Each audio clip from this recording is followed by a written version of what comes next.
यार इसराइल टूट रहा है। इसराइल का जो आर्मी चीफ है उसने पता है क्या कहा है? कह रहा है कि हमारे पास सोल्जर्स कम पड़ रहे हैं, चार जगह पे तो हमने पंगे लिए हुए हैं। हाँ जी ऐसा ही है। इसराइल का जो आर्मी चीफ है ना, उसकी तरफ से स्टेटमेंट आना कोई छोटी बात नहीं है। उसने बता दिया है कि हमने जो पंगे लिए हैं ना, ये हमें बहुत महंगे पड़ रहे हैं, हमारे रिसोर्सेज, हमारे सोल्जर्स कम पड़ रहे हैं। और एक और बात कि अब तो यमन भी इस जंग में शामिल हो गया है। अच्छा, इसका मतलब ईरान जीतेगा। अभी इस टाइम चार जगह से इजरायली आर्मी फ्रंट कर रही है, गाजा पे, वेस्ट बैंक पे, लेबनान पे और सीरिया पे। और इसके अलावा यमन ने भी मिसाइल लॉन्च कर दिए इसराइल पे, यानी बमबारी हो रही है इसराइल की तरफ से और किसकी तरफ से? ईरान की तरफ से। और अगर तो ये जंग रुकती है ना, तो इसका इसराइल को बहुत नुकसान है। पहला जो नुकसान है, ईरान पावरफुल हो जाएगा और ईरान को टाइम मिल जाएगा दोबारा प्रिपेयर होने के लिए।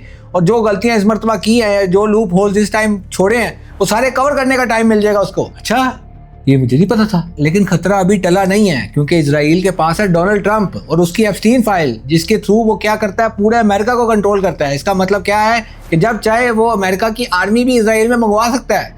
ऑब्वियसली बात है, एप्स्टीन फाइल को छोटी चीज नहीं है। सही। और ये भी सुनने में आ रहा है कि 10,000 सोल्जर्स को तैयार किया जा रहा है ईरान पे उतारने के लिए, ग्राउंड इन्वेजन के लिए। नहीं यार। और ट्रंप की तरफ से पूरी कोशिश की जा रही है कि जो उसके इर्द गिर्द हमसाये ममालिक हैं, उनको ईरान के खिलाफ इस्तेमाल किया जाए, जैसे कि सऊदीया और यूएई को। फिर और अभी रिसेंटली जो हमने खबर सुनी थी कि 10 टैंकर्स गुजरे हैं पाकिस्तान के फ्लैग वाले, वो भी किस लिए था? कि पाकिस्तान के साथ इसके ताल्लुकात खराब किए जाए। साजिश है। यानी सिर्फ ईरान पे यूएस या इजराइल की तरफ से हमला ना हो, उसके जो करीबी ममालिक हैं उनकी तरफ से भी हमला हो। और ईरान इस बात को समझता है, इसलिए ईरान ने पाकिस्तान के साथ अपने ताल्लुकात खराब नहीं किए। अच्छा।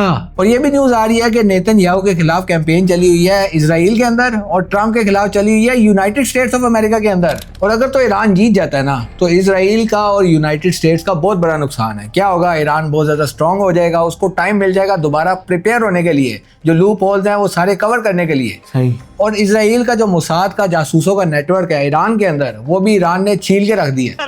तो अगर आप जंग रुक गई तो दोबारा इजराइल के पास कौन सा बहाना होगा? हाँ जी, अभी तो बहाना है ना एप्स्टीन फाइल का। ये एप्स्टीन फाइल की वजह से ही हो रही है, मानो ना मानो, ये उसी वजह से जंग हो रही है। आपको क्या लगता है, क्या ये जंग रुकेगी? कमेंट्स में जरूर बताइएगा। कल मिलते हैं अगली वीडियो में।